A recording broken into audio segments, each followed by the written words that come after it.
Halo, perkenalkan nama saya Gilbert Sujaya dari Sistem Informasi Reguler B, Indralaya. Di sini saya akan membahas atau mempresentasikan tentang cost and benefit analysis. Di sini saya bisa dilihat yang seperti tabel yang ada. Ini adalah rincian biaya tahun pertama, tahun ke 0 pada pengembangan sistem tersebut.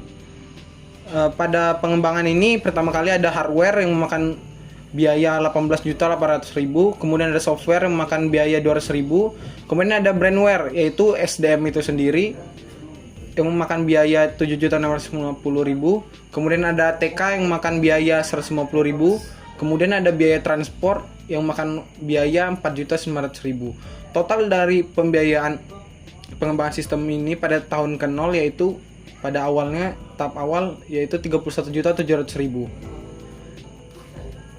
Kemudian pada tahun pertama memakan waktu pada biaya operasi atau biaya operasional atau pemeliharaan sebesar 500.000. Kemudian pada tahun kedua memakan biaya 1 juta, dan kemudian pada tahun ketiga memakan biaya 1.500.000. Kemudian selanjutnya bisa kita lihat ada rincian manfaat.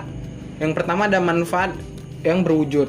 Pada manfaat berwujud ini terurai menjadi 3 bagian, yaitu pengurangan biaya operasional yang pada tahun pertamanya memakan biaya 2 juta, pada tahun keduanya memakan biaya 3 juta,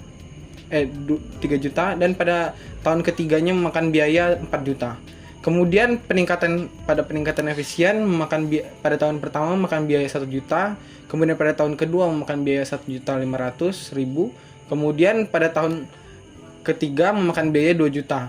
Kemudian manfaat selanjutnya itu pengurangan biaya persediaan, yang pada tahun pertama memakan biaya 2 juta, pada tahun kedua memakan biaya 3 juta, dan kemudian pada tahun ketiga memakan biaya 4 juta.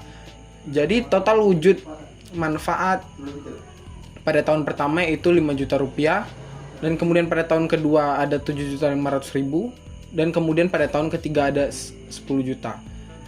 Selanjutnya adalah manfaat tak wujud. Pada manfaat tak wujud ini terurai lagi menjadi 3 bagian. Yang pertama ada peningkatan keamanan. Pada tahun pertama peningkatan keamanan ini biaya yang dikeluarkan yaitu sebesar 1 juta rupiah. Pada tahun kedua 1.500.000. Pada tahun ketiga yaitu 2 juta rupiah. Kemudian ada peningkatan kualitas keputusan. Pada tahun pertama makan biaya 4 juta rupiah, kemudian pada tahun kedua 5 juta, dan kemudian pada tahun ketiga 6 juta. Selanjutnya ada peningkatan pelayanan. Pada tahun pertama memakan biaya 2 juta, kemudian pada tahun kedua memakan biaya 3 juta, dan pada tahun ketiga memakan biaya 4 juta. Total biaya tak wujud ini pada tahun pertama sebesar 7 juta, pada tahun kedua sebesar 9.500.000, pada tahun ketiga sebesar 12 juta.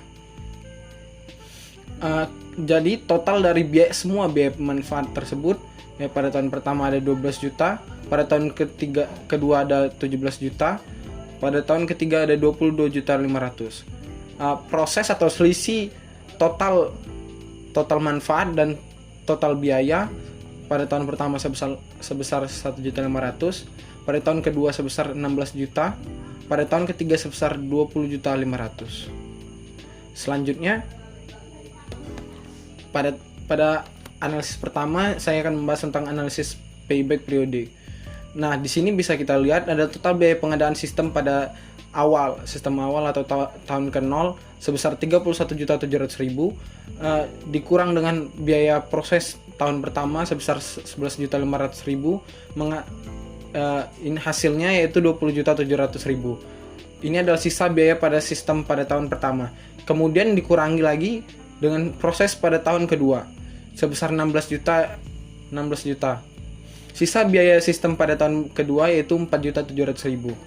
Kemudian dimasukkan ke rumus sisa yaitu sisa pada tahun kedua tersebut 4.700.000 dibagi dengan total biaya pada tahun pertama, tahun ke 0 atau awal, dikali 1 tahun yang menghasilkan 0,14 tahun, sehingga payback pada periode dapat dicapai pada tahun kedua secara detailnya adalah 2,14 tahun.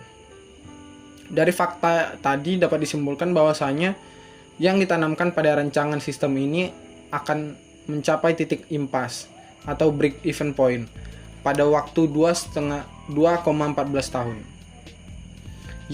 Yang berarti bahwa pada tahun ketiga perusahaan mulai dapat mengambil keuntungan dari sistem tersebut. Kemudian yang kedua ada analisis return on investment atau ROI.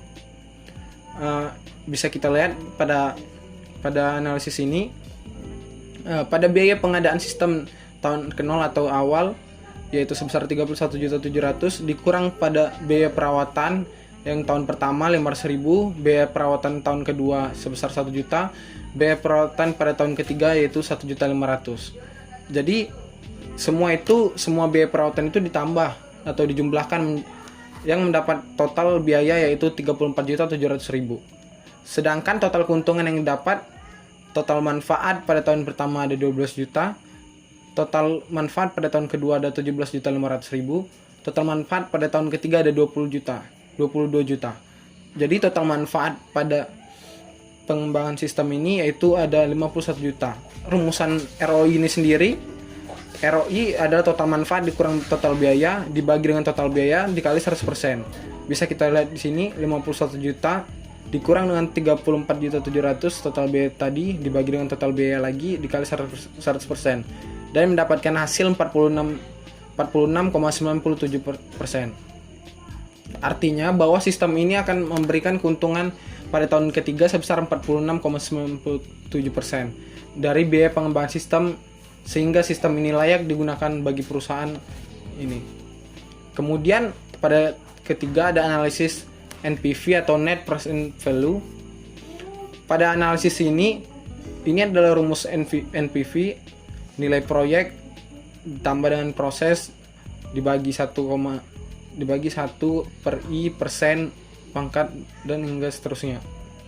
Kemudian nilai-nilai tersebut dimasukkan pada bagian ini, kemudian dijumlahkan minus 31.700.000 ditambah dengan 11 juta dan sampai seterusnya yang menghasilkan hasil NPV sebesar 3.885.138. Dari hasil perhitungan di atas dapat disimpulkan bahwasanya jumlah keuntungan yang diterima oleh perusahaan pada tahun ketiga sebesar 3.885.138. Selanjutnya masuk dengan analisis terakhir menggunakan metode tingkat pengembalian internal atau IRR. Bisa kita lihat di gambar ini adalah keterangan yaitu I sama dengan 15% dan NPV awal yang telah kita hitung tadi sebesar 3.885. Kemudian ada I kedua dan langsung dimasukkan ke rumus pada NPV kedua. Bedanya pada NPV kedua ini tadi ditambah dengan 0,15 sekarang ditambah dengan 0,2 dan mendapatkan hasil 857.869, yaitu nilainya positif. Kemudian masuk langsung ke rumus IRR. IRR 15% ditambah dengan 20% dikurang 15% dikali dengan total NPV pertama, kemudian dibagi dengan NPV pertama dikurang dengan NPV kedua dan masukkan angkanya semua. Selanjutnya mendapatkan hasil 21,41%. IRR sama dengan sama dengan 21,41%. Artinya proyek ini akan menghasilkan keuntungan dengan tingkat bunga 21,41% per tahun. Apabila tingkat bunga pengembalian atau rate of return yang diinginkan 15% per tahun, maka IRR lebih dari 15%. Dengan kata lain, proyek ini dapat diterima untuk diajukan. Mungkin sekian yang bisa saya sampaikan. Mohon maaf bila ada salah kata. Saya ucapkan terima kasih.